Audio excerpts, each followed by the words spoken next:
With Africa projected to face 50 billion shillings economic losses by 2050 without significant action, according to the World Meteorological Organization, African nations are taking a decisive leadership role in combating the climate crisis. This was a resounding message from the recent Vatican African Conference on Climate Resilience. The summit, held in the spirit of Pope Francis' 2024 call to action, saw continent-wide voices converge not to seek aid, but to craft a self-determined roadmap for a resilient future under the mitigation, adaptation, and social transformation master framework. It is a stark reality. Africa contributes a mere 4% of global CO2 emissions.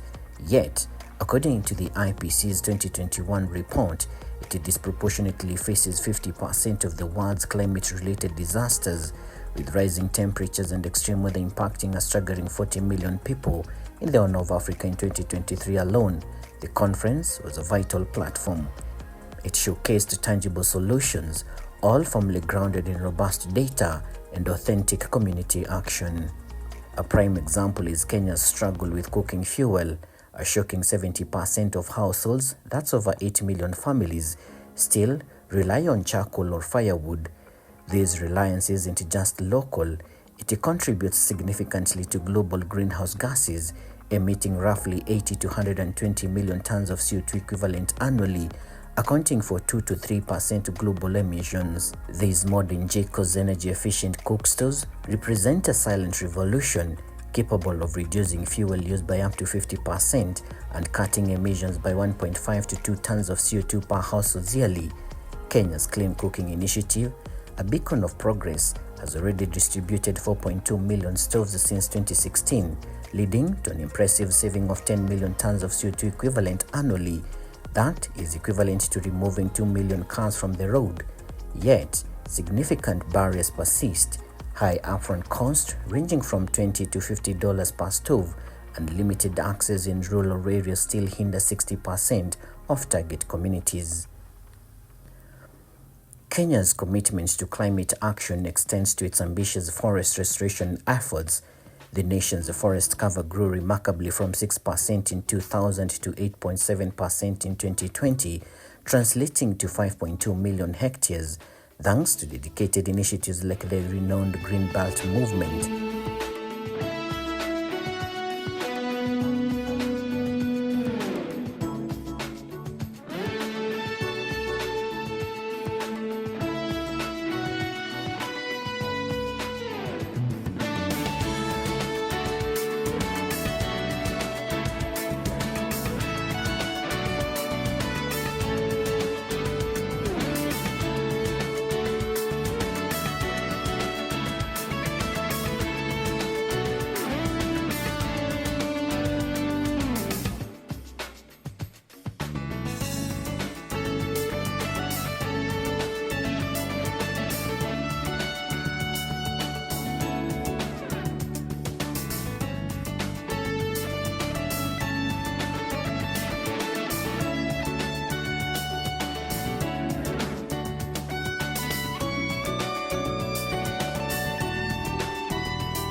It is time for humanity to step up and live up to its most basic mandate, and that is to protect life on Earth, the integrity of our planet's vital systems, and make the world more, not less, livable.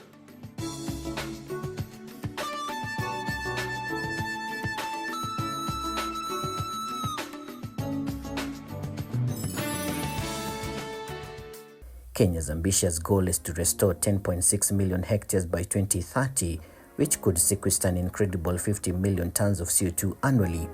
This stands in stark contrast to the devastating reality across sub-Saharan Africa, where 3.9 billion hectares of forest are lost yearly. Even global giants like Brazil's Amazon saw 11,088 kilometers square deforested in 2022. We are working on innovative projects to promote climate resilience agriculture and improve water management. The government of Kenya has taken several steps to build resilience against climate change. Some of the initiatives include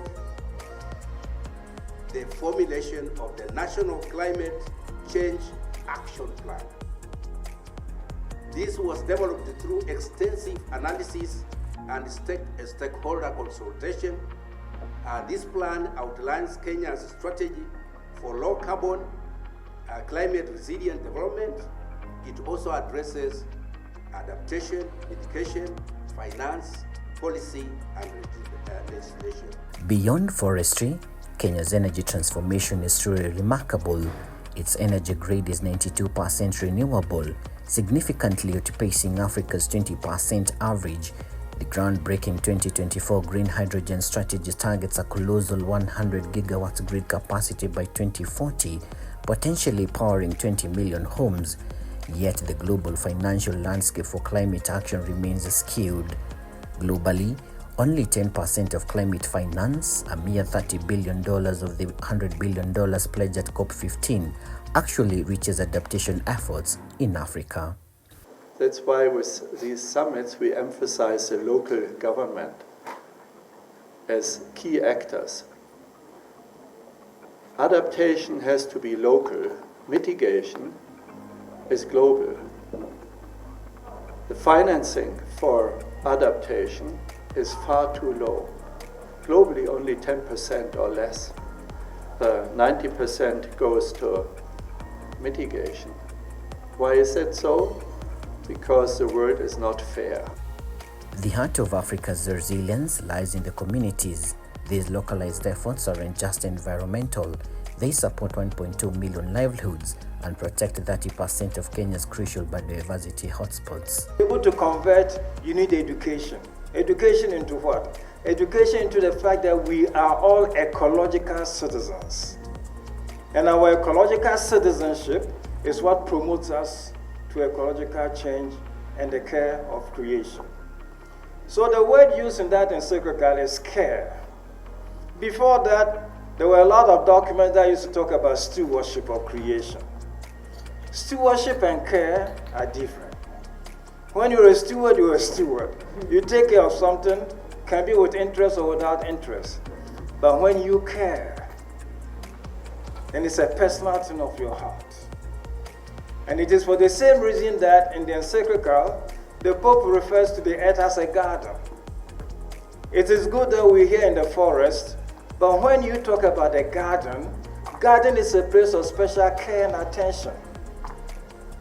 Garden is not a wilderness, it's a place of care and attention. A shining example of Kenya's community-driven approach is the financing locally led climate action FLOCA program, which empowers counties and communities to address climate risks through decentralized funding. Speaking to the press on the sidelines of the summit, Governor Wilbur Otichilo praised the FLOCA as an exemplary model, highlighting its potential for replication across Africa and beyond. I would like to say that we have learned a lot of lessons from this program, and the way it is structured is focusing purely on the local communities, and within those local communities, the committees that run this fund that has members from the local communities, from civil societies, and other people from marginalized communities. So I would say that yes, it's a very good model and it's working. The money is ring-fenced, so it focuses purely on climate change initiatives, and it's a model that can work for the rest of the countries, particularly in Africa. Technology is proving to be an indispensable ally.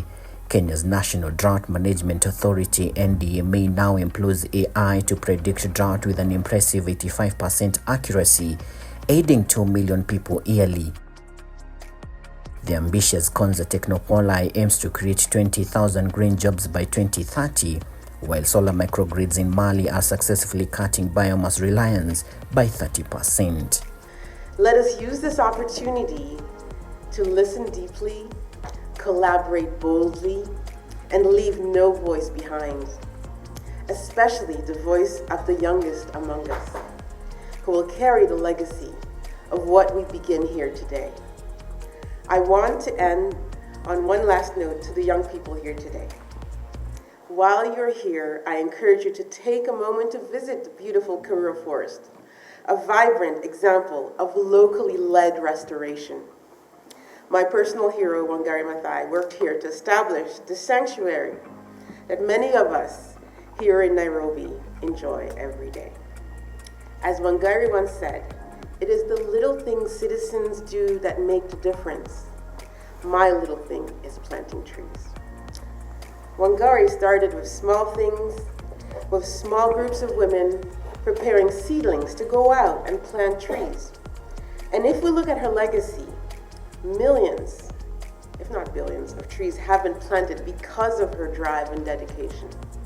Her passion was infectious. I had the honor of meeting her, and I'm honored that we're all here together. And Karura today is championed by Nairobi citizens. Their dedication and entrepreneurial spirit serve as a model for what can be achieved when communities take action together for a more resilient earth. And it shows how our small acts, even if we only plant one tree, can later provide shade, food, and shelter to the next generation.